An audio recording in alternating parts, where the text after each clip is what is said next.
kehendak Tuhan, jalan-jalan Tuhan. Roma 12 ayat 2 berkata, sehingga kita tahu apa yang baik, apa yang berkenan, dan apa yang sempurna.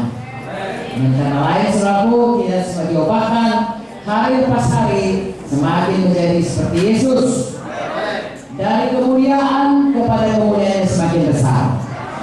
Karena kita semua tahu, saudaraku, di dalam dunia ini kita sebenarnya ditempatkan Tuhan, ada rencana Tuhan. Tetapi ada juga musuh di dunia ini, sehingga dalam hal itu Tuhan menghendaki kita lebih daripada orang yang menang. Oleh sebab itu, biarlah firman Tuhan hari ini, saudaraku, sampai di hati kita semua menjadi seperti tanah yang subur. Tidak ada yang kembali kosong, dalam berbuah, lalu kita praktekkan dan membuat kita lebih daripada orang yang menang.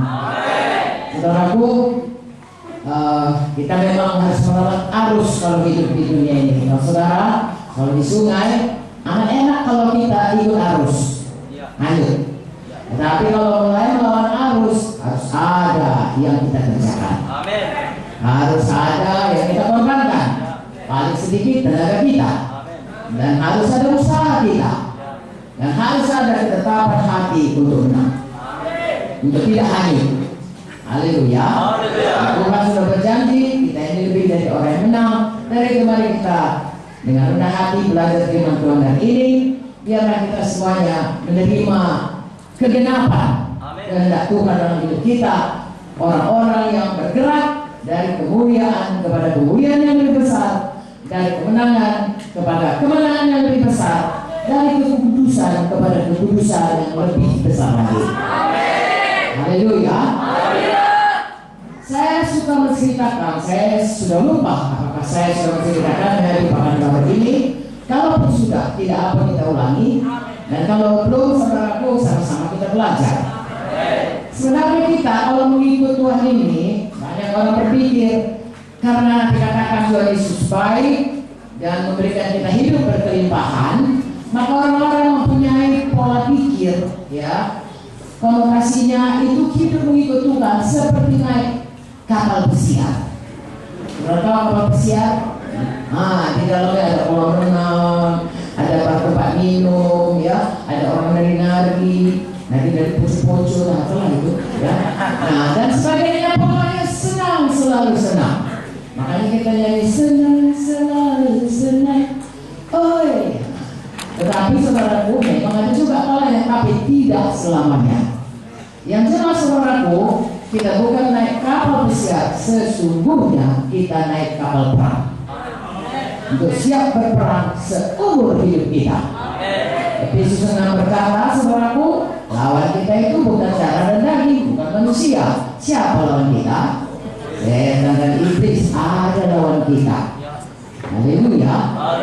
Kenapa? Ya, kita memang tidak ada dikatakan, kalau engkau mengikut Yesus, maka engkau naik kapal perang. Kalau engkau mengikut setan, maka engkau akan naik kapal perompak. Tidak ada dikasih. Tetapi dari firman Tuhan kita bisa, ya, mengilustrasikannya seperti itu supaya mudah kita mengerti. Yohanes 10 ayat 10 berkata, mau kita membacanya? Atau sudah hafal kita semua?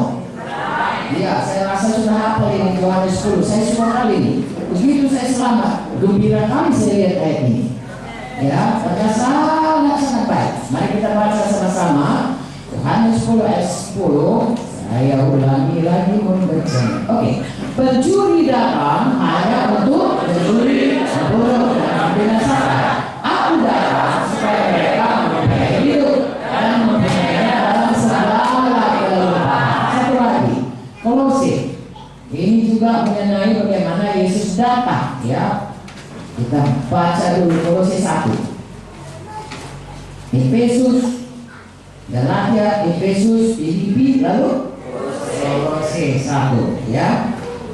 Ayat 13. Ia telah melepaskan kita dari kuasa kegelapan dan memindahkan kita ke dalam kerajaan anak-anak yang terkasih.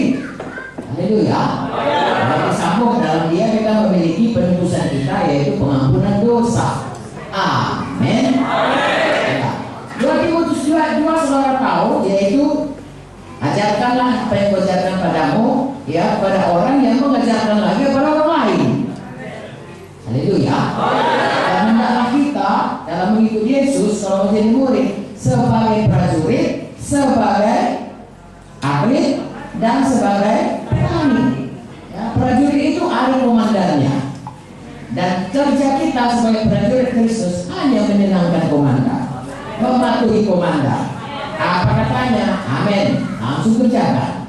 Itulah dia anak-anak Tuhan. Jadi kembali kepada kapal perang dan kapal perompak. Ya, jadi kapal perompak ini komandannya atau nakodanya setan. Karena kerjanya mencuri, membunuh, membinasakan. Satu lagi kerjanya bapak pendusta. Itulah kerja setan. Jadi kalau kita belum selamat, ini sekarang saudara siapa yang sudah selamat? Cuma lihat tangannya. Oh, bagus, puji Tuhan. Dulu sebelum kita selamat, firman Tuhan berkata, setan itulah yang kita patuhi, hamba setan kita semua. Ya, kalau saya bicara gini suruh catat aja ayatnya ya. Nanti kalau saya baca nggak siap nanti. Ya, oke. Tadi ayatnya berapa? 2 Timotius 2 ya, sambung terus ke bawah 3, 4, ayat 5. Oke, sekarang kita masuk kepada, nah tadi ada lagi Efesus 6 ya, mulai dari 10 sampai 18. Haleluya. Ya, mula-mula tadi Yohanes 10 ayat 10. Nanti sesudah kalau sudah catat, nanti semua lihat ya, maka semua tahu oh dari sini tadi kemari, dari sini kemari, dari sini kemari. Amin. Saya mau cerita sedikit, tapi nanti ingatkan saya ya. Sekali Kak Joyce pergi khotbah di salah satu gereja di Pulau Jawa. Ya, tidak etis untuk menyebutkannya, saudaraku. Lalu kemudian mereka itu setiap bulan ada seperti kuesioner. Ya, kuesioner artinya kepada jemaat disuruh. Karena mereka tiap minggu, hampir tiap minggu, saya rasa pasti tiap minggu dapat selalu pengkhotbah tamu. Jadi dikatakan pengkhotbah tamu, dan pengkhotbah tamunya selalu dipanggil kalau enggak dari luar negeri, dari dalam negeri bertaraf internasional. Ya, enggak bukan cuma nasional, internasional. Biasa luar negeri semua berkhotbah. Jadi sebenarnya mereka itu kenal sama Pak Munte, tapi anak Pak Munte pun keciprat ya. Ya, tapi saya percaya itu karena Tuhan memang mengurapi Kak Joyce. Haleluya. Lalu dia ikutlah saudaraku berkhotbah 1, 2, 3, 4, 5. Dan khotbah kelima dia sudah mau pengsan. Tapi Tuhan mengurapinya. Kalau saudara akhir bulan keluarlah seperti kita berita imannya. Lalu dibuatlah nomor 1, nomor 2, nomor 3 selama sebulan itu. Siapa yang paling baik khotbahnya menurut jemaat? Nomor 1 Kak Joyce. Nomor 2 yang lain-lain lah, nggak usah saya sebut namanya. Saudara kan lihat dia muncul di TV selalu ada kemudian caranya ya. Tapi yang saya mau kasih tahu, kemudian salah seorang dari kawan mereka berkata sama Kak Joyce, wah Joyce, mintalah catatan khotbahmu sama Kak Joyce. Lalu Kak Joyce kasih segini aja cuma, ya seperti saya lah sekarang ini, segini. Kasih mana? Loh, ini kan ayat, ya iyalah. Jadi kamu nggak catatan, nggak ada ini, enggak dari ayat ke ayat, dari ayat ke ayat. Dari situ Kak Joyce khotbah. Nah makanya saya ajak saudara tulis contoh ayatnya. Nanti saudara khotbah dari ayat ke ayat. Haleluya. Haleluya. Kalau Tuhan menolong Kak Joyce, Tuhan juga menolong kita. Amin. Jadi saudaraku, sesudah ada tadi kapal perang, kapal perompak. Karena sebelum kita selamat, kita itu adalah di bawah kuasa setan. Efesus 2 ayat 1 sampai 3. Ya, nah saya percaya ini semuanya PKP kan? Berarti saudara paling sedikit adalah PKS. Dan kalau saudara nggak PKS, pasti saudara jiwanya mau jadi PKS. Amin. Efesus 2 ayat 1 ke 3 mengatakan kita ini hamba daripada setan, taat kepada setan. Kepada Roma 6 ayat 16 sampai 18, kepada siapa kita taat itulah hamba dialah kita. Jadi sebelum kita selamat, saudaraku, kita ini berdosa. Roma 3:23 berkata kita ini orang berdosa. Kalau kita berdosa, kita ini hamba dosa. Jadi saudaraku, sebelum kita selamat, sebenarnya kita ada di kapal perompak yang komandannya katanya mencuri, membunuh, membinasakan. Kemana aja dicarinya orang dicuri, dibunuh, dibinasakan. Dicurinya, keselamatannya, dibunuhnya jiwanya, dibunuhnya ekonominya, dibunuhnya damainya. Pokoknya inilah kerjanya dan kita ada di situ bertahun-tahun sampai satu hari komandan ataupun Tuhan Yesus menyelamatkan kita. Pada waktu kita diselamatkan, kita dipindahkan dari kapal perompak ini ke kapal Tuhan Yesus. Kolose 1:13 tadi berkata, kamu dipindahkan dari kerajaan gelap kepada kerajaan anaknya, kerajaan terang, kerajaan Tuhan Yesus, kerajaan sorga. Sampai di sini semua kita mengerti. Saudara bisa membayangkan saudara pindah, tidak lagi di bawah komandan yang kejam, yang kerjanya kalau saudara salah, enggak pun saudara salah, saudara dihancurkannya, ya, ditipunya lagi saudara. Tetapi sekarang saudara di bawah kapten kapal ataupun nakoda ataupun komandan yang sangat mengasihi saudara, bahkan mati tapi bangkit kembali untuk melepaskan saudara dari kapal perompak itu. Haleluya. Namun kita membaca dalam Alkitab bahwasanya sesudah pun kita selamat, tadinya kita di sana pakai baju compang-camping. Katakanlah itu Tuhan berkata kebenaranmu adalah seperti kain kotor. Jadi pakaian kita itu compang-camping, perlu diganti dengan baju kebenaran Tuhan Yesus. Kadang-kadang saking biasa pakai baju compang-camping, senang pakai baju compang-camping itu. Padahal sudah di kapal Tuhan Yesus, perlu diubah. Di sana kita selalu ketakutan, selalu kalau dipanggil nama kita, katakanlah nama kita si Simanjunta itu benar saudara. Ya, hidup lama kita khawatir, ya, tidak ada harapan, selalu dibawa tindasan kutuk dosa. Jadi kebiasaan itu kalau sudah pindah ke kapal perang harus berubah. Kita harus menjadi anak buah dari Tuhan Yesus, panggil perang, singa dari Yehuda,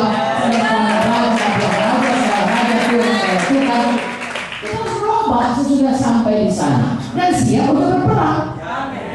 Karena si kapal perompak itu bukan kalau sudah diambil, silahkan ambillah Tuhan Yesus. Mana saudaraku, dia masih berteriak sini dipakai nyamiknya. Oh, isi juta, kalau masih menjuta sama kita. Ngapain kau di situ? Kan lebih enak di sini. Sini kau bisa narkobaan, situ dilarang sama Yesus. Sini kau suka-suka hati kau bisa menipu, bisa bohong. Situ mana bisa, kau harus jujur, kau harus bodoh kali kau harus kerja nih. Sini kau kan bisa senang-senang dan bisa foto-foto kau entah apa saja, diteriakkan di sini. Nah, bagi kita saudaraku seumur hidup kita harus menang terhadap lawan yang mau menarik kita kembali keluar dari kapal, masuk kembali kepada kapal. Haleluya. Itu sebabnya Tuhan Yesus berkata, ya, Lukas 9:23. Apa kata Tuhan kalau mau mengikut Dia? Siapa yang ingat ayat ini? Katanya kepada mereka semua, setiap orang yang mau mengikut aku, dia harus menyangkal dirinya, memikul salibnya setiap hari dan mengikut aku. Harus menyangkal diri, mengangkat, mengikut setiap minggu. Oh, setiap minggu, bukan hari Minggu aja. Setiap hari. Amin. Haleluya. Galatia 2:20 berkata, hidupku ini bukan aku lagi, tetapi Kristus tinggal dalamku. Betul, saudaraku? Nah, ini mengangkat salib itu artinya mati. Betul? Setiap orang mengangkat salib itu pasti mati. Ya. Jadi apa arti ayat ini? Mengangkat salib, mengikut Yesus, menyangkal diri. Kalau kita lihat dari Galatia 2:20 tadi, nggak ada lagi, kita ini yang sudah mati. Artinya manusia lama kita, kepentingan diri, kehendak diri, kebenaran diri, semua yang dari kita memang sudah mati waktu kita dibaptiskan. dibaptiskan itu kan artinya dikuburkan. Kenapa dikuburkan? Karena udah mati. Cuma dia dikuburkan sama polisi kita. Ya, orang udah mati, mati apa yang mati? Manusia lamanya. Jangan lagi tinggal di situ. Harus bangkit kepada manusia baru yang dalam Kristus semua adalah kejadian baru. Haleluya. Kejadian baru itu apa? Hidup menyangkal diri, hidup mengangkat salib, hidup selalu mengikuti Yesus. Dengan kata lain, seluruh hidup kita disimpulkan dengan hukum kasih. Hendaklah engkau mengasihi Tuhan dengan segala hatimu, segala jiwamu, segala akal budimu, dan segala kuatmu. Itulah hidup kita. Sesudah kita mengikuti Yesus, seluruh hidup kita di kapal perang itu sungguh-sungguh hanya untuk Yesus. Dan untuk itu, lagi-lagi saya ulangi, kita mesti bisa melawan, ya kalau tadi dikatakan sungai, melawan sungai, harus sungai. Tapi kalau namanya kita hidup di dunia ini, sama dengan mesti bisa menang perang selalu. Kabar baiknya, kalau komandan kita tetap Tuhan Yesus, sudah kita patuh, selalu menang. Bahkan lebih dari orang menang. Bayangkan kalau saudara bertinju dan sudah dipastikan, kau tinju aja pasti kau menang. Siapa? Kita tak takut lawan kita. Benar saudaraku. Kau pokoknya kau tunjuk, kau dijamin menang. Nah, kita takut. Juara tinju dunia pun jadilah kalau sudah dijamin menang. Ya, tapi kalau nggak tahu menang atau itu yang takut kita bertinju. Ya, apalagi berperang. Tapi ini kita sudah tetapkan kalau Yesus panglimanya pasti menang. Haleluya. Kalau belum menang bukan salah Tuhan, mari kita belajar lagi. Dari firman Tuhan, dan firman Tuhan ini adalah Tuhan sendiri. Apa yang hendaknya, apa yang dikatakannya, apa yang dijadikannya, itu adalah firman Tuhan. Makanya saudaraku, bagaimanakah kita? Kalau kita mau menang, kita mesti punya hikmat dari Tuhan. Apakah yang menyebabkan kita kalah? Saya mau bacakan dari Yakobus 3 supaya saudara mudah mengingatnya apa itu menyangkal diri, apa itu mengangkat salib, apa itu mengikuti Yesus. Yakobus 3.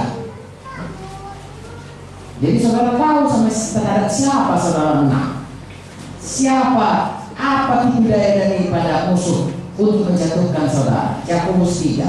Hikmat dari atas dan hikmat dari bukan dari atas. Dari manakah itu? Nah, dari manakah itu? Nanti kita lihat. Sudah dapat Yakobus 3 ayat 13. Sama-sama kita baca.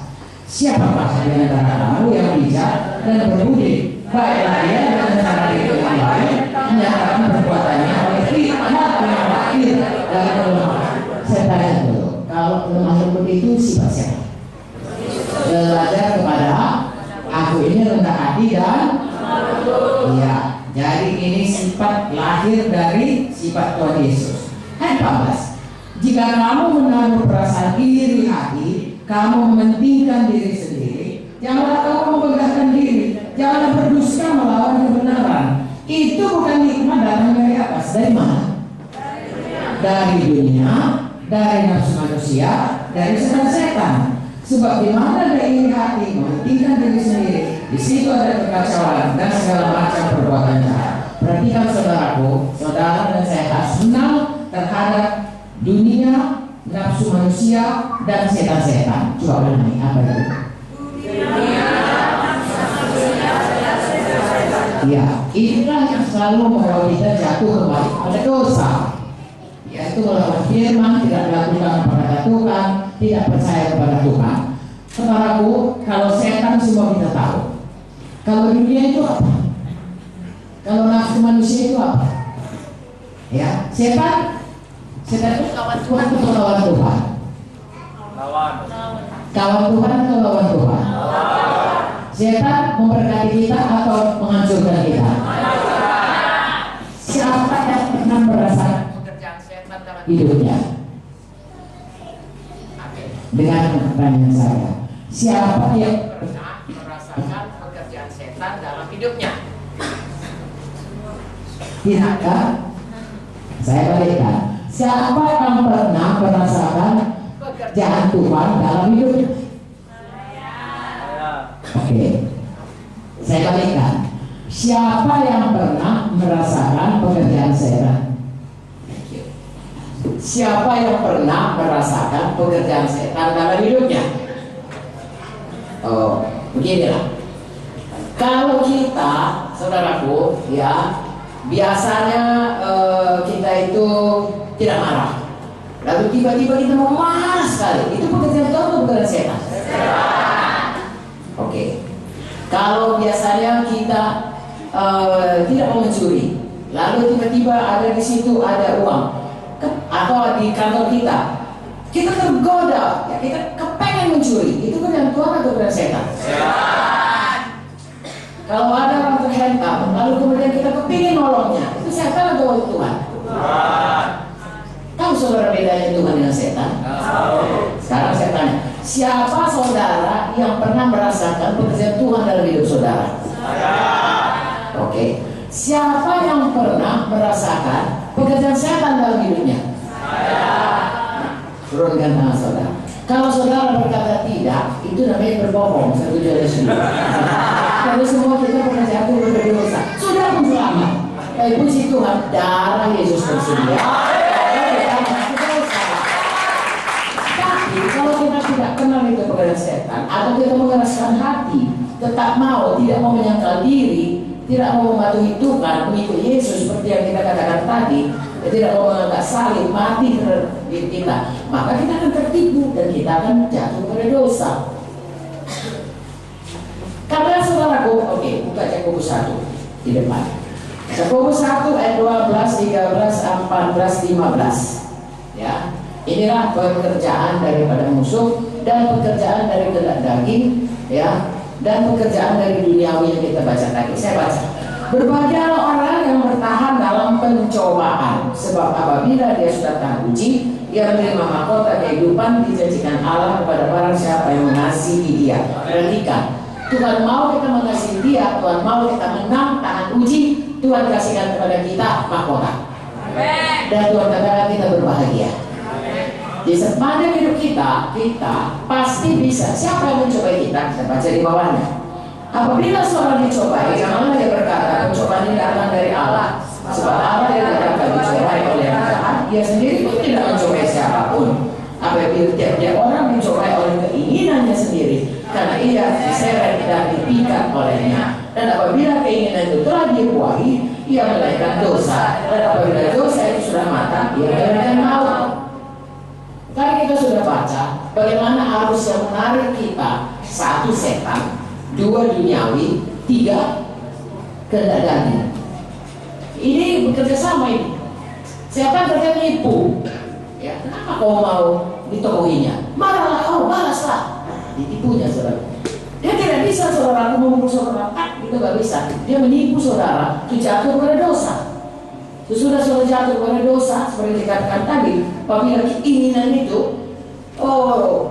kemudian ada kehendak daging kita untuk marah, lalu dibuahi oleh perkataan setan, maka dia kemudian seperti seorang yang mengandung, ya.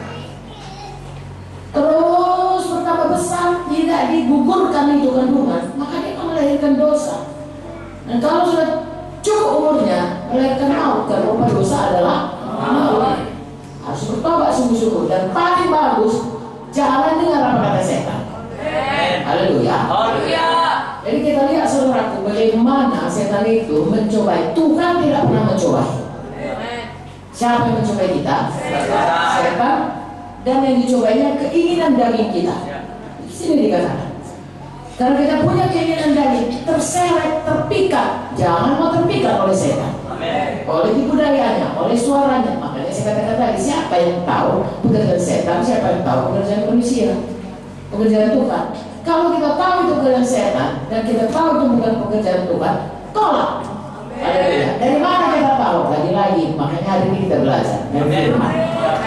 Amin. Jadi 3 perkara ini saya mau terangkan. Kalau setan kita sudah tahu, kerjanya mencuri, membunuh, membinasakan. Dicurinya dari saudara, ya, dicurinya kesehatan saudara. Udah pasti itu setan. Yang kedua duniawi. Apakah itu dunia? 1 Yohanes 2:15.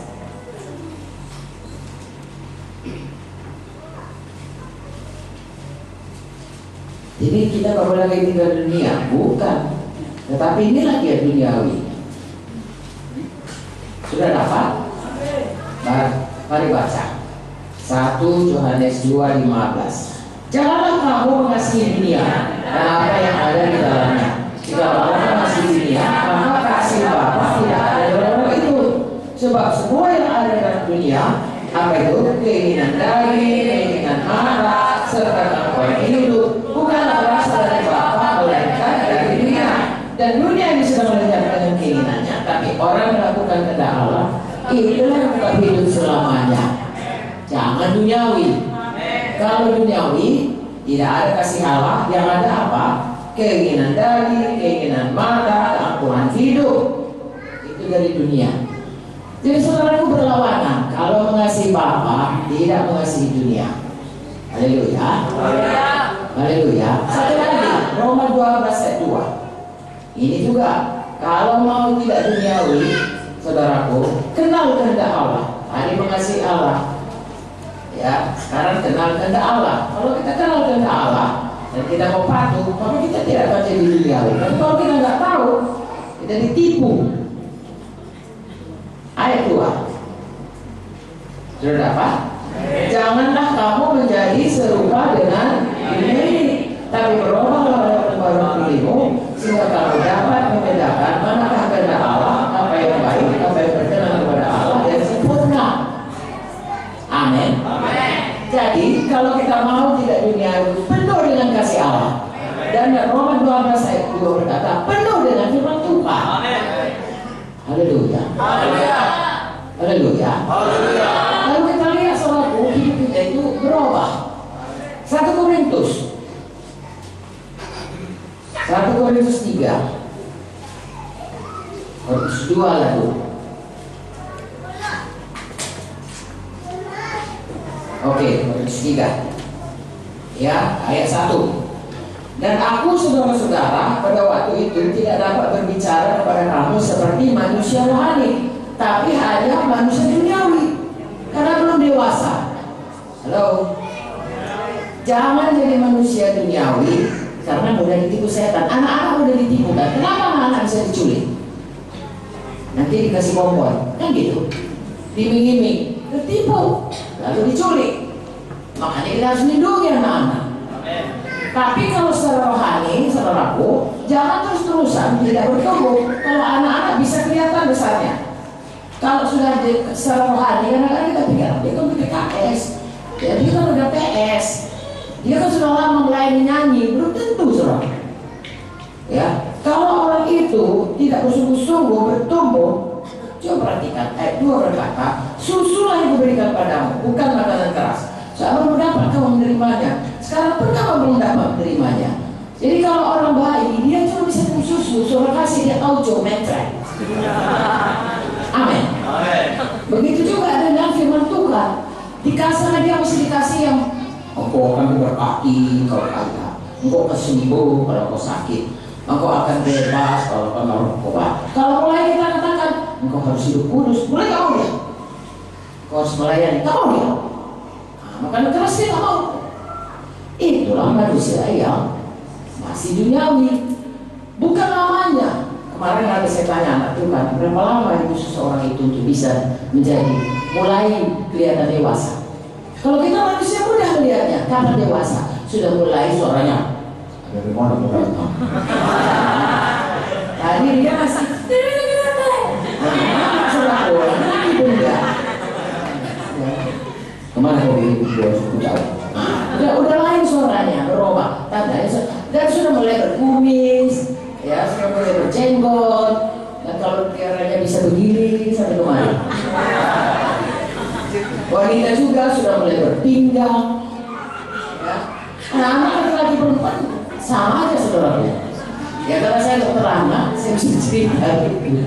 Dan kalau sudah mulai ada terjadi perubahan secara badani. Secara rohani, kadang-kadang sama pun umur rohaninya. Kalau anak-anak saudaraku, sesudah dia umurnya 12 tahun, 15 tahun masih ada laki-laki ada yang salah. Kalau secara rohani juga gitu. 10 tahun, 20 tahun, ya kita baca lagi Apa itu orang masih kanak-kanak? Dengarkan ayat 3. Karena kamu, tadi nggak bisa diajari ya, nggak bisa diajari yang rohani. Ayat 3. Karena kamu masih manusia duniawi, supaya di antara kamu ada iri hati, ada perselisihan. Bukankah hal itu menunjukkan bahwa kamu manusia duniawi? Kamu hidup secara manusiawi. Karena jika seorang berkata, aku pihak Paulus, aku pihak, yang lain berkata, aku golongan Apolos, bukankah hal itu menunjukkan bahwa kamu masih manusia duniawi, bukan rohani? Apakah Apolos? Apakah Paulus? Pelayan Tuhan. Olehnya kau jadi percaya masing-masing menurut jalan yang diberikan Tuhan, berkat Tuhan. Aku menanam, Apolos menyiram, Tuhan yang memberi pertumbuhan. Apapun yang ada di sekarang ini, itu kerja Tuhan. Kalau saudara mulai berpihak ke sana, aku pihak si A, aku pihak si B, aku yang itu, aku yang ini, itu sudah masih anak-anak itu saudara. Apalagi dari hati, ada perselisihan. Ya, kenapa orang itu begini, nggak melayani? Iya, bertengkar. Harus bisa diselesaikan kalau mau dewasa. Amin. Tidak boleh iri hati. Kenapa dia diangkat? Aku gak diangkat. Saudaraku, dari Tuhan datang pengangkatan dia. Mau diapain pun Yusuf tetap jadi perdana menteri. Haleluya. Jadi saudaraku, kita melihat ada manusia duniawi seperti ini. Ada tanda-tandanya. Saya ulangi ya. Kalau manusia badani mudah kita mengerti. Saya itu umurnya Ustaz atau umur 2 tahun loh. Tahu kita. Tapi rohani tidak ngerti. Diri kita bukan kita nggak ngerti. Bukan kita pikir. Kebanyakan orang Kristen berpikir kalau menjadi orang Kristen datang ke kebaktian, kasih oleh, udah cukup. Tidak, saudaraku. Saya dan saudara berubah menjadi manusia rohani. Harus bertumbuh dewasa rohani. Sebabnya hari ini kita belajar. Dan seterusnya kita belajar. Jadi sekali lagi, kalau mau kita bertumbuh tidak mengasihi duniawi, menjadi manusia rohani, kita mesti penuh kasih Bapa. Kalau tidak ada pada kasih Bapa, engkau akan mengasihi dunia ini. Hendak mata, apa yang bagus, pikiran hanya pikiran duniawi. Duniawi maksudnya bukan jangan kau tinggal dengan bukan. Ada sistem dunia ini merasuk kita. Apakah sistem dunia ini? Kalau orang kaya, ya kan.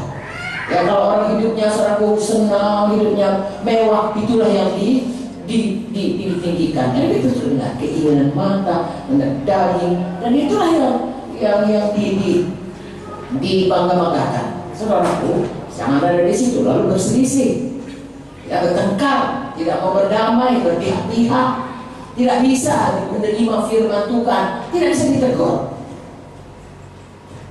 Halo. Kok ada dia ini belajar supaya kita seperti makan kasih bayam, makan bayam, supaya kita jadi gemuk, supaya kita jadi besar. Jangan semua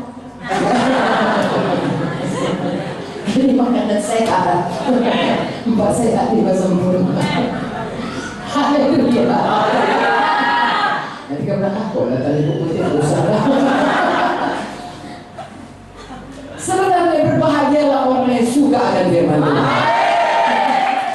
Amin. Korban Bukit bilang kalau saudara dengan firman lalu jadi pelaku, apapun topan datang, saudara berdiri teguh. Amin.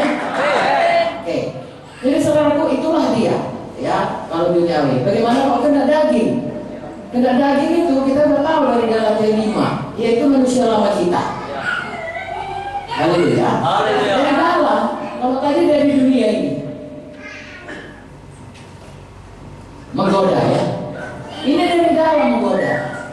Keinginan untuk yang hukum 10 itu, keinginan untuk tidak hormat ya kepada orang yang kita patut memberi hormat, pemimpin kita, orang tua kita, apalagi Tuhan.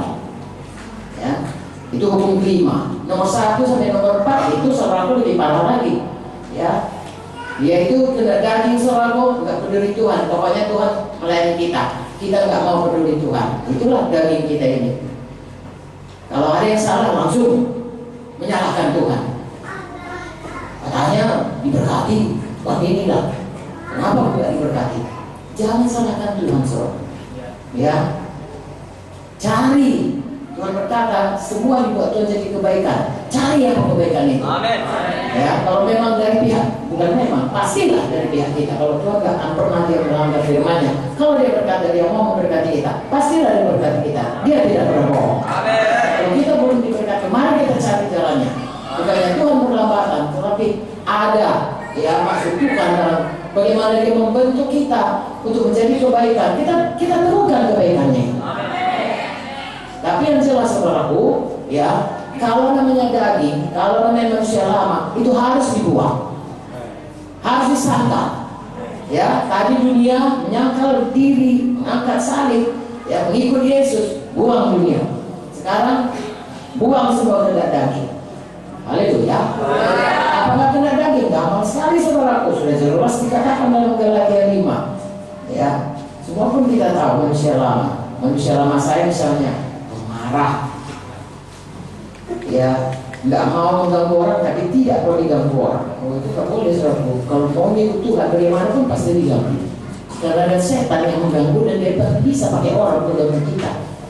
Jadi siap untuk diganggu, tapi siap untuk menang. Yang kelima, coba saudara baca, ya, perbuatan daging sudah nyata, yaitu percabulan ayat 19. Percabulan, kecemaran, hawa nafsu, penyembahan berhala, sihir, perseteruan, perselisihan, iri hati, amarah, kehendak daging, kehendak diri sendiri, persideraan, roh memecah, kedengkian, bukan, pesta pora dan sebagainya. Banyak lagi yang lain. Supaya aku peringatkan kamu seperti yang telah kubuat dulu, karena siapa melakukan hal demikian, dia tidak akan mendapat bagian kerajaan Allah. Dulu sebelum kita selamat, oke. Sesudah selamat, berhenti. Amin. Berhenti perbuatan daging. Amin. Haleluya. Menyangka diri. Ya. Dan kalau lihat kita lihat dari ayat 16, maksudku ialah hiduplah oleh roh, maka kamu akan tidak akan menuruti kehendak daging. Sebab keinginan daging berlawanan dengan roh, keinginan roh berlawanan dengan keinginan daging. Keduanya bertentangan, kamu setiap kali tidak melakukan apa yang kamu kehendaki. Jikalau kamu memberi dirimu dipimpin roh, maka kamu tidak hidup di bawah Taurat. Artinya dengan roh, Roma 8 ayat 13, kita mematikan semua perkara daging ini. Haleluya. Dan dengan firman Tuhan kita baharui pikiran kita, sehingga kita mengerti kehendak Tuhan, sehingga kita pun tidak lagi hidup dalam kehendak daging. Saudara perhatikan dua perkara, ya, firman Tuhan dan roh Tuhan. Haleluya. Haleluya. Saudaraku, kalau kita baca senjata rohani, maka kita akan lihat saudaraku, yang bisa yang menyerang itu adalah firman Tuhan. Amin. Haleluya. Ya, mungkin yang kali cerita lebih banyak situ, tapi yang jelas sekali, kalau kita mau saudaraku melawan arus atau kita mau berperang bersama Tuhan Yesus, ya, dan menang, maka satu perkara yang kita harus ingat, kita harus selalu penuh dengan firman, penuh dengan roh. Amin, saudaraku. Kolose 1, bukan. Kisah 1 ayat 8 berkata, kalau kita penuh Roh Kudus, kita penuh dengan kuasa. Ya. Kalau kita lihat Roh Kudus itu, saudaraku, ya, hari ini kita bicara mengenai Roh Kudus, ya, dan bicara mengenai iman. Apakah iman didapat dari firman? Betul. Apakah Roh Kudus, kuasa Tuhan, membuat kita lebih dari orang yang menang? Haleluya. Nah, kita bicara dulu mengenai Roh Kudus, ya. Di sini tadi kita belajar kehendak daging itu semuanya, ya, bisa kita patahkan dengan Roh Kudus. Roma 8 ayat 13 jelas dikatakan. Galatia 5 tadi mengatakan bertentangan roh dengan kehendak daging. Galatia 8 ayat 13, Roma 8 ayat 13 jelas dikatakan, ya. Sebab jika kamu hidup menurut daging, kamu akan mati. Tapi jika kamu oleh roh kamu mematikan perbuatan tubuhmu, kamu akan hidup. Jadi sebelum kita selamat, kita ada di kapal ini, nggak bisa kita, nggak ada Roh Kudus sama kita, mati roh kita. Makanya kita tetap berhamba, pindah kita ke kapal perang. Tuhan Yesus memberi kita kelengkapan Roh Kudus. Amin. Dan kita tiap hari baca firman. Amin. Baju kita berubah menjadi baju kebenaran dari firman Tuhan. Amin. Haleluya.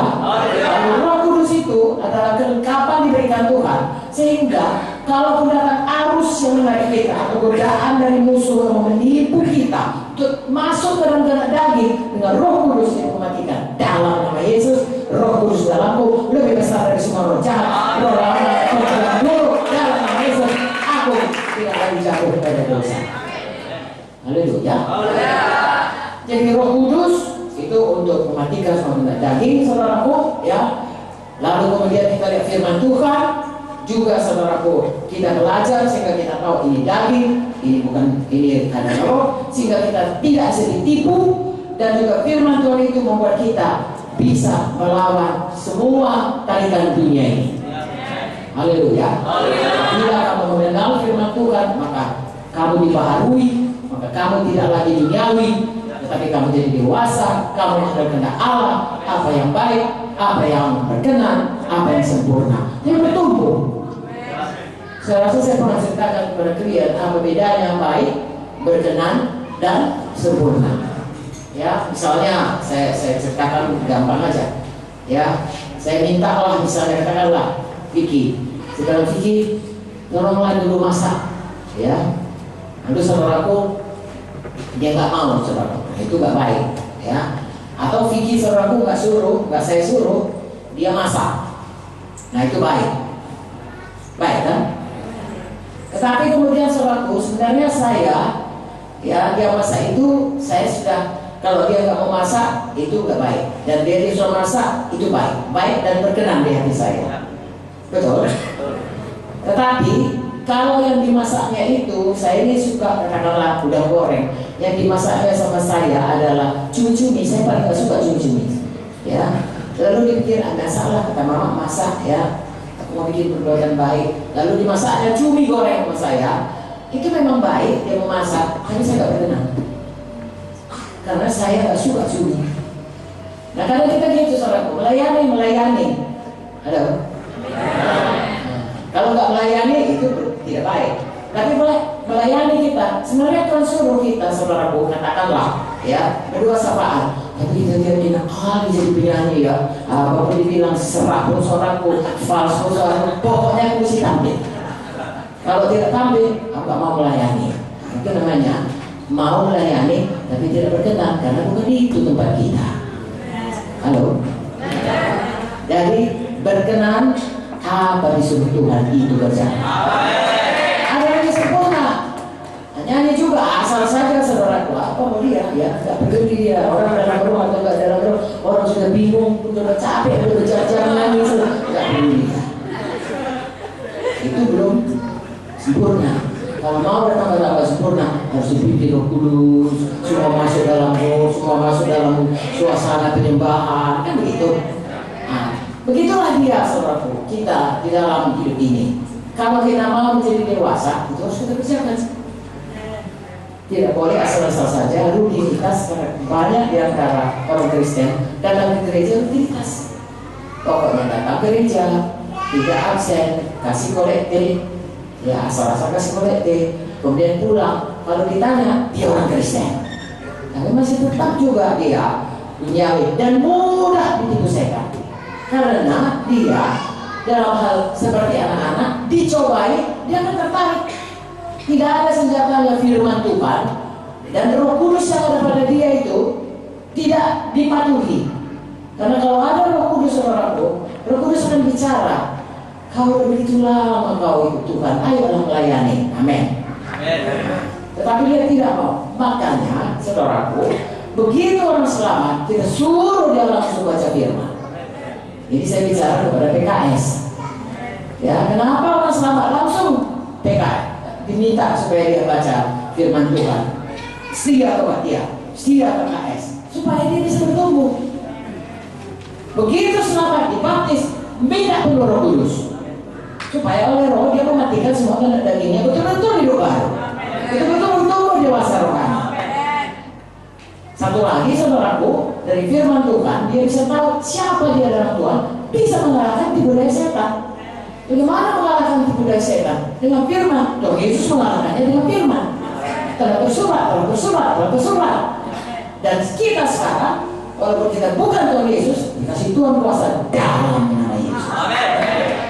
Ngusir setan dalam nama Yesus. Setan harus pergi. Begitu sekali Tuhan dalam kita dari orang-orang. Dan semua kelengkapan diberikan Tuhan untuk kita hidup jadi dewasa, untuk kita hidup tidak duniawi, untuk kita hidup tidak berdosa, untuk kita hidup setiap hari menyangkal diri, menolak duniawi, menolak setan, menolak daging. Lengkap diberikan Tuhan. Untuk hidup mati terhadap diri sendiri, disalibkan manusia lama kita, lengkap diberikan Tuhan.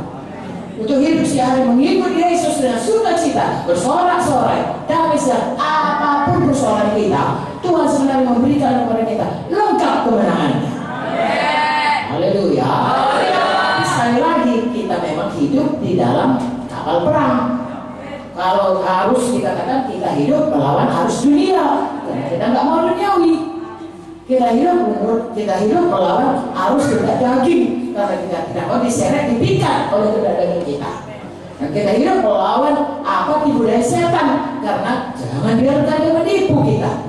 Jangan beri kesempatan kepada setan. Haleluya. Nah, itulah dia teorinya. Ya, artinya itulah dia firman kebenarannya. Saya dan saudara harus merenungkannya siang dan malam dan harus menjadi pelaku firman seumur hidup. Mungkin hari ini kita bisa kalah, katakanlah dalam satu kehendak daging, katakanlah saya misalnya, ya, saya sudah berjanji untuk mematikan semua kemarahan. Satu waktu saya jatuh kepada kemarahan, saya bangun bangkit lagi, belajar lagi. Seperti anak-anak kalau belajar jalan, maka enggak langsung, ayo udah jalan, lari ke sana. Kakek, betul. Nah, kita pun ikut sakit tinggal kita. Kalau ada kita mulai berjalan, saya mengalami Vicky Joyce. Kalau udah mulai jalan, suara pegang, dia mau jalan terus. Kita udah sakit tinggal kita. Begitulah kadang-kadang kita mengikuti Tuhan itu. Ya, pemimpin KKS sakit tinggalnya mengikuti anak-anak itu karena jatuh bangun. Tapi akhirnya bisa juga jalan.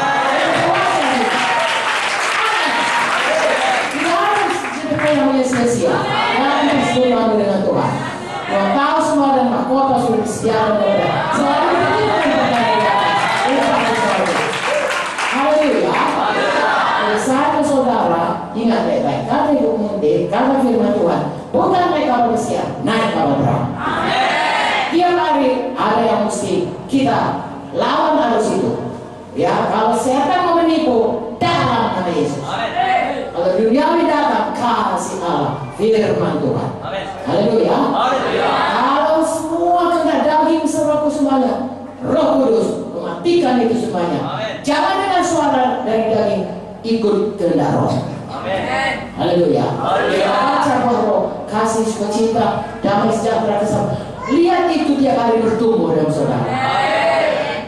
Kami kalau dulu mula-mula nanam pohon mangga, saudaraku, pohon mangga, ya begitulah senangnya mangga itu berbuah, sedikitnya buahnya.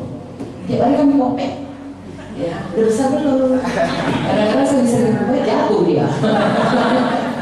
Tapi kalau dia tambah besar senang sekali, apalagi kalau dia sudah besar dan mulai kuning, wah rasanya betapa lezatnya. Beli pun murahnya misalnya, tapi yang sebiji itu seluruh keluarga menikmatinya. Ya betapa ini mangga kita. Mengapa saudaraku? Memang kita suka sesuatu yang bertumbuh, itu udah kita bertuang sama kita. Ya, kita suka anak kita kecil bertumbuh, singcok jadi besar. Kalau tetap juga nggak bisa. Kita sedihnya hari ini. Tapi secara rohani kita nggak sadar. PKS, semua saudara pelayan, apapun saudara, tolong anak iman saudara harus bertumbuh dengan baik. Banyak saudaraku yang harus berlawan, ya, harus tertolong dia, menang melawan kehendak daging, menang melawan semua kehendak duniawi, menang semua yang melawan tipu daya setan. Kita dulu, kita nggak bisa katakan saudaraku, kau menanglah kau, aku akan pula lah, tapi kau mesti menang. Ya kan, dia mengikut kita. Haleluya. Kau jangan rokok lah. Bapak kan dia, bapak sudah besar. Kan bisa nak saudara. Bagaimana pun tetap merokok. Ya, ke gereja terus semua, ke gereja. Mama, bawa anak ke gereja. Dia baca koran di rumah. Nggak ada mau. Kalaupun mau tidak sejahtera. Ya, kita sudah ditetapkan Tuhan selalu harus punya murid. Ya, Injil, muridkan. Tidak pun PKS, harus benar-benar. Orang yang diselamatkan itulah kelak menjadi salah satu mahkota kemuliaan. Haleluya. Jadi saudaraku, itu kita belajar bagaimana melawan arus dunia ini, bagaimana berperang melawan musuh. Dan peperangan itu bukan kita yang melakukannya, Tuhan yang melakukannya di dalam kita dengan memberikan kepada kita Roh Kudus dan memberikan kita firman-Nya. Bagian kita lah selalu mematuhi firman-Nya, percaya pada firman-Nya, dan mematuhi Roh Kudus. Itu makanya saya katakan selalu 3P minimum, yaitu percaya, patuh kepada firman, dan penuh Roh Kudus, dipimpin Roh Kudus. Kalau saudara lakukan itu, saya percaya saudaraku, bagaimanapun kuatnya arus, saudara bisa saudaraku lebih dari orang yang menang. Haleluya. Jangan kecil hati kalau misalnya satu kali kita jatuh. Tuhan itu pemurah, itu maka disediakannya firman Tuhan yang berkata, jika kita berdosa, saudaraku mengaku dosa, bertobat, darah Yesus menyucikan. Tapi jangan tetap di situ. Ya, ini sering diceritakan mengenai bedanya kambing dan domba dengan babi. Halo, siapa pernah melihat domba? Nggak pernah melihat domba. Oh, gambarnya lah. Siapa pernah melihat gambar domba? Bagaimana suara domba? Gitu ya. Nah, kalau suara babi?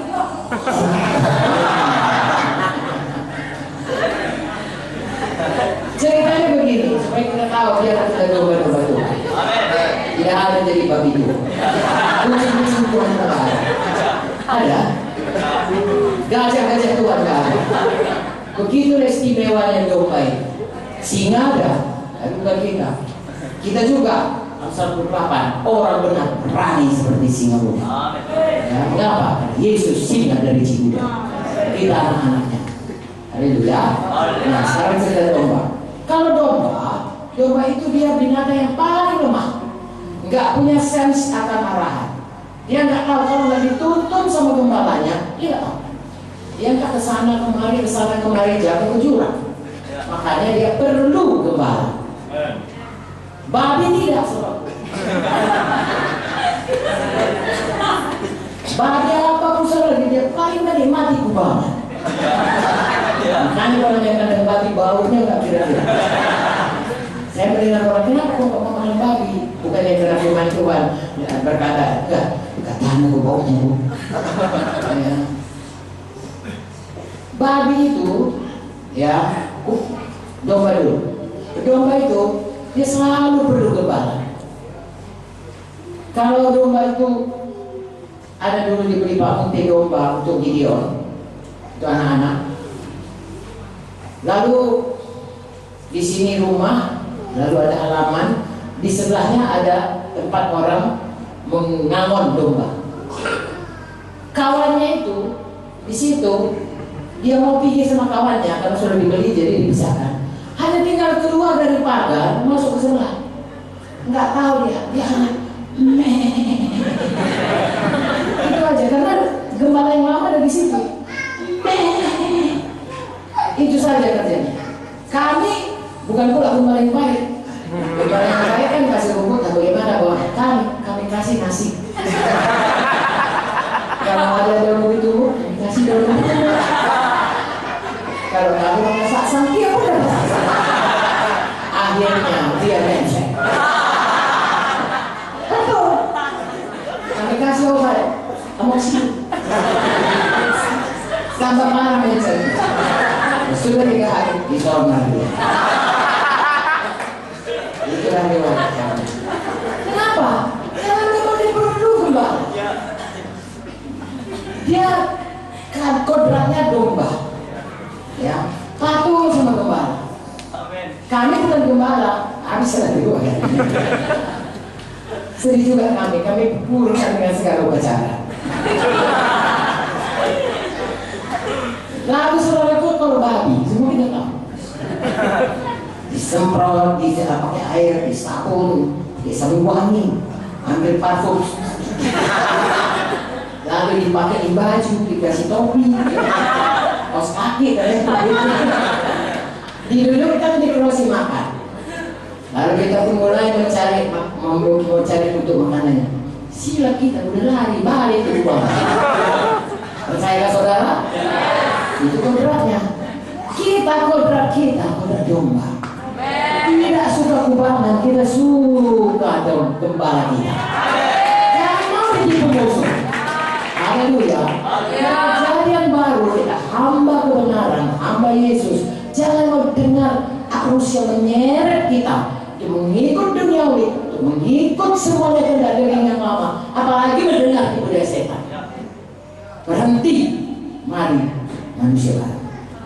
Dan terus dibaharui menjadi seperti Yesus. Harus bagaimanapun kuatnya, kuasa Roh Kudus jangan dibuang.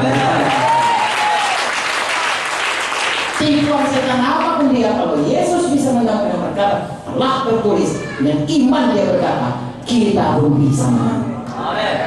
Haleluya. Saya masuk di sampah. Sampai di sini saudara dapat mengerti apa yang mau menipu kita, apa yang mau menyeret kita, dan bagaimana melawannya. Simpel saya katakan, saudara harus punya firman, merenungkannya siang dan malam, menyimpannya dalam hati saudara. Ini seperti kita bicara begini ya.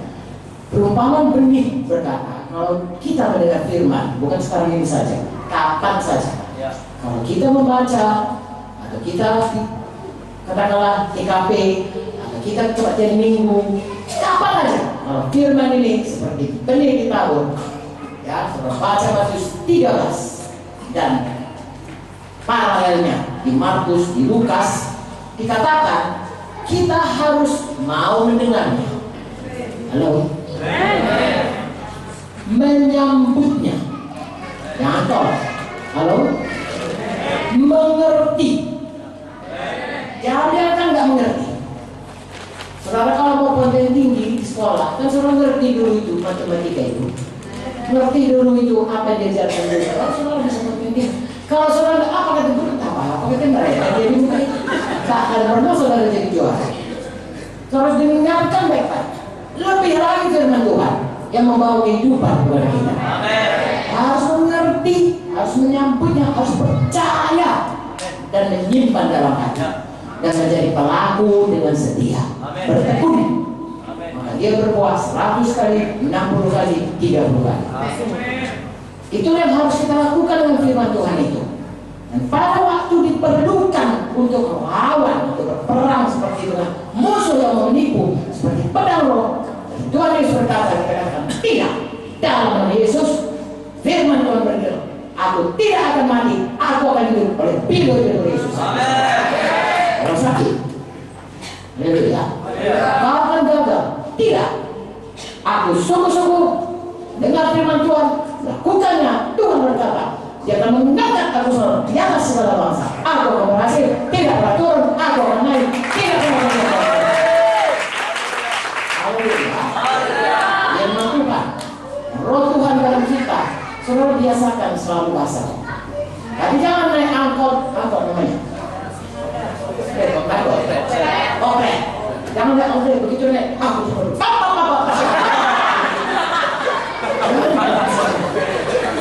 Tidak guna ya. Itu namanya sebenarnya sombong lah sedikit ya. Kalau semua tahu bahasa roh, ini dia tahu bahasa. Pelan-pelan saja. Haleluya.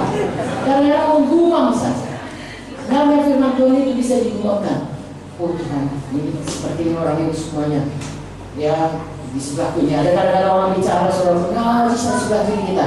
Dalam nama Yesus. Ya, Tuhan, aku memuji nama. Pelan-pelan saudara memuji Tuhan. Jangan kalau saudara dengarkan.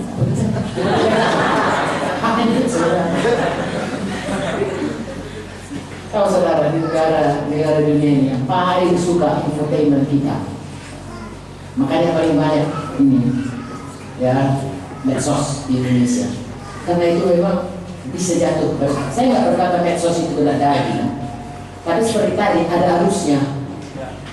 Makanya mesti punya hikmat Tuhan. Dan Roh Kudus itu adalah roh hikmat. Tahu saudara apa Roh Kudus itu? Supaya saudara menang, bukan hanya mengusir setan ya. Bukan hanya kalau minggu rapi, ya kemarin saudara udah pernah di sini diucapkan oleh Joyce mengenai roh keberanian, roh ketekunan ya, Kaleb. Itu juga, coba buka Yesaya 11. Kayak saudara, ini perjanjian lama nih. Apalagi perjanjian baru jauh lebih baik dari perjanjian lama. Yesaya 11 saja mengatakan, inilah dia roh Tuhan.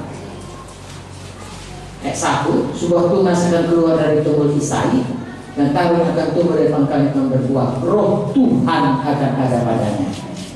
Oke, apakah itu? Roh hikmat dan pengertian, roh nasihat dan keperkasaan, roh pengenalan dan takut akan Tuhan. Ya, kesenangannya ialah takut akan Tuhan. Inilah yang dibawa Roh Kudus dalam kita. Perkasa, berhikmat, kenal Tuhan, bisa dinasihati, takut akan Tuhan. Haleluya. Kalau saudara baca lagi, saudara Yesaya 36, maka dikatakan Roh Tuhan itu membaharui hati kita sehingga kita patuh kepada Tuhan, bisa melakukan kehendaknya, firman-Nya. Ya, Yesaya 36 ayat 26-27. Kamu akan kuberikan hati yang baru, roh yang baru dalam hatimu. Aku akan menjauhkan dari tubuhmu hati yang keras, kuberikan kepadamu hati yang taat. Rohku akan kuberikan dalam hatimu. Aku akan membuat kamu hidup menurut segala ketetapanku, tetap berpegang pada peraturan-peraturanku dan melakukannya. Jadi bisa semua menjadi pelaku firman. Roh Kudus dalam kita itu membuat kita bisa menjadi pelaku firman, bisa menang. Haleluya. Bisa punya hikmat. Amin. Bisa perkasa, berani seperti Petrus, tidak lagi menyangkal Tuhan. Amin. Bisa patuh sama Tuhan, takut kepada Tuhan. Haleluya. Saya mau bacakan kisah 4 contohnya, sidang pertama. Saudara, kalau saudara melayani, baca lebih banyak kisah rasul ya. Ini gambaran sidang pertama. Dan saudara bisa seperti sidang jemaat sidang rasul ini, saudara menjadi orang yang selalu menyala-nyala bagi Tuhan. Tidak bisa dihentikan untuk perintah agung. Mari kita baca bagaimana orang sidang pertama ini, dia tidak bisa dikalahkan oleh apapun.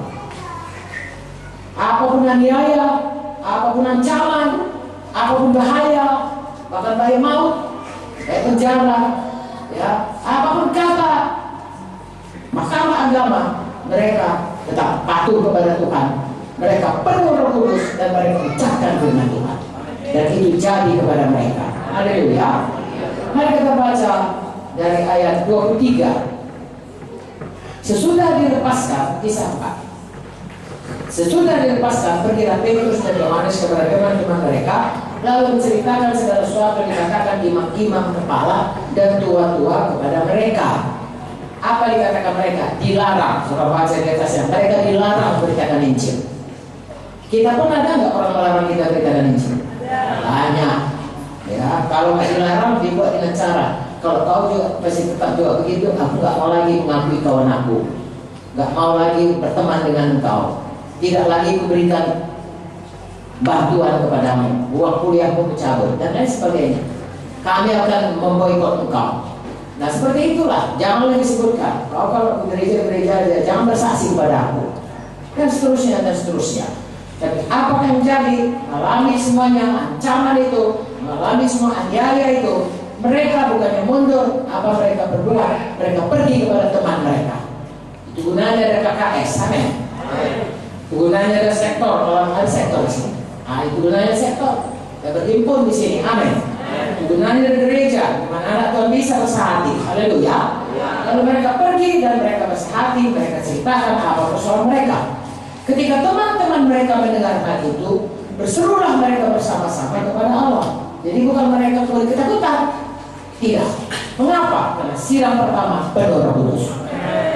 Siram pertama percaya kepada firman Tuhan. Ketika teman mereka mendengar, berseru mereka dan berkata, ya Tuhan, Engkau telah menjadikan langit dan bumi, laut segala isinya oleh Roh Kudus, dan perantara nama Daud Bapa kami, Engkau telah berfirman, mengapa rusuh bangsa-bangsa, mengapa suku-suku bangsa berkata perkara yang sia-sia. Raja-raja dunia bersiap-siap untuk membesar berkumpul untuk melawan Tuhan dan yang diurapinya. Saudaraku, ini ada diterapkan di dalam buku Mazmur, betul? Ya. Dan kemudian masuk berdoa ya. Kemudian ayat 27, sebab sesungguhnya telah berkumpul dalam dunia ini Herodes, Pontius Pilatus beserta bangsa-bangsa, suku-suku bangsa Israel, dan Yesus, hamba yang kudus yang kau urapi, untuk melaksanakan segala sesuatu yang telah kau tentukan dari semula oleh kuasa dan kehendakmu. Maka sekarang, ya Tuhan, mereka tidak berkata maka sekarang, tolonglah kami Tuhan, jangan lagi ada aniaya, tidak. Tolonglah kami Tuhan, takut kami Tuhan, tidak. Apa yang dikatakan mereka sekarang Tuhan, mereka memiliki keberanian Roh Kudus, amin. Mereka memiliki keberanian iman, amin. Dan sekarang Tuhan lihatlah bagaimana mereka mengancam kami. Tuhan lihat, ya, tapi mereka selaku mengucapkan kalau begini seperti lihat Tuhan, ini ada gunung, tercapaklah gunung ini, itulah kira-kira. Ya, lihat Tuhan, mereka mengancam kami. Lalu bukan dikatanya kemudian Tuhan kesiankan kami, tidak. Berikan kepada hamba-hambamu keberanian memberitakan firman. Lihatlah Tuhan dari gunung, tercapaklah gunung dalam nama Yesus. Itulah kira-kira. Lihatlah mereka melarang kami untuk memberitakan. Lihat bagaimana mengancam kami, bukan melarang, mengancam. Beri kepada kami keberanian. Haleluya. Mengapa mereka berkata demikian? Karena mereka punya iman. Dari mana datang imannya? Dari firman Tuhan. Matius 28 berkata, aku menyertaimu sampai pada kesudahannya. Surat Al. Lalu mereka berkata, Tuhan, kau menyertai kami, segala kuasa daripadamu. Sekarang yang penting, beri kepada kami kuasa keberanian itu, ya, supaya kami Tuhan bisa memberitakan firman-Mu. Lalu kemudian mereka minta penyertaan Tuhan, karena Tuhan berjanji Matius 16 ayat 20, bahwasanya kalau dia memberitakan firman, tanda aja akan menyertai. Jadi yang mereka doakan ini, yang mereka ucapkan ini adalah firman, adalah iman mereka.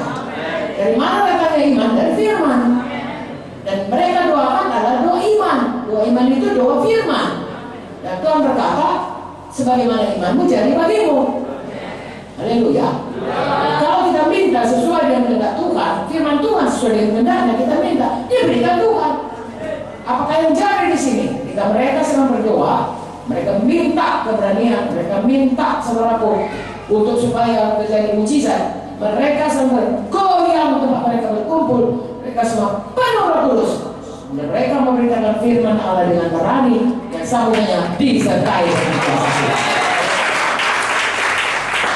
Kalau dapat itu apanya? Urutannya. Ya, kalau tidak cocok urutannya, langsung berdoa, tidak punya iman. Kalau langsung doa bukan doa iman, doa ketakutan.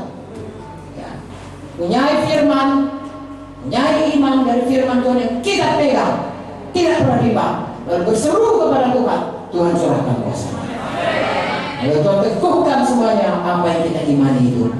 Ini bukan hanya dalam hal ini mengenai seorang pemberitaan Injil, seluruh aspek kehidupan kita. Bahwasanya kita harus punya firman, seperti Tuhan Yesus punya firman. Apapun kata iblis, tetap firman. Manusia hidup bukan daripada roti saja, tapi daripada firman yang keluar dari mulut Tuhan. Haleluya. Langit bumi berdoa, firman Tuhan tidak berdoa. Tuhan tidak bisa berdosa, Dia bukan manusia. Apa yang dikatakan pasti dijadikan. Amin, saudara. Seperti yang kita baca, tinggal waktunya. Ya. Daud saudaraku umur 30 baru jadi raja. Ya, Tuhan sudah mengurapi dia pada waktu dia masih muda, belasan tahun. Umur 30 tahun baru jadi raja Israel. Demikian juga saudaraku Yusuf. Yusuf juga sekian masih muda, lalu sekitar umur 30-an lah dia jadi perdana menteri. Ada tenggang waktu. Pohon yang dikutuk itu tidak ada nampak apa-apa. Besoknya baru dia. Entah besoknya, pas minggu lagi, pas tahun lagi, itu tahu waktunya Tuhan. Tapi yang jelas saudaraku, pada waktu Tuhan, firman Tuhan berkata, sesuatu terjadi. Haleluya.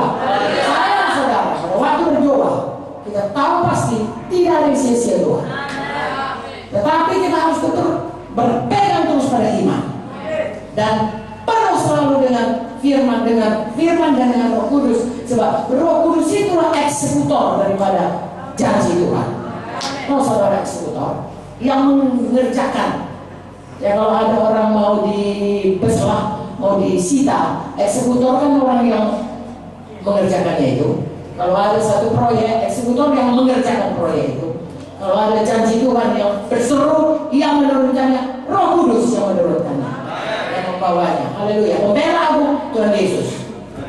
Kita berdoa, berseru kepada Tuhan sesuai firman, lalu Tuhan Yesus berkata, kira-kira begitulah.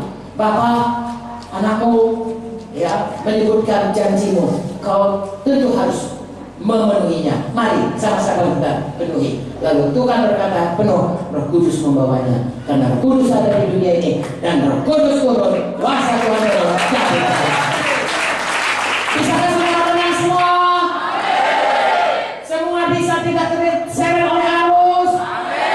Dalam setiap peperangan bersama Yesus kita lebih dari orang menang. Mengerti bahwasanya yang mau menyeret kita itu adalah setan penipu, kehendak daging yang bisa saudaraku kita patahkan saudaraku dengan kuasa Roh Kudus, dan duniawi yang bisa kita patahkan dengan firman Tuhan yang membuat kita dewasa sehingga kita menganggap itu sampah semua dunia ini. Haleluya. Kasih Tuhan saudara. Sehingga apapun yang disonorkan dunia ini kepada kita itu semuanya seperti kata Paulus di sampah saja. Kalau kita tidak mengerti, maka kita akan menganggap itu sesuatu yang baik. Tahu saudara Fata Morgana ya, di padang pasir kamu padahal itu semuanya tidak ada sesi. Tipu daya setan dulu.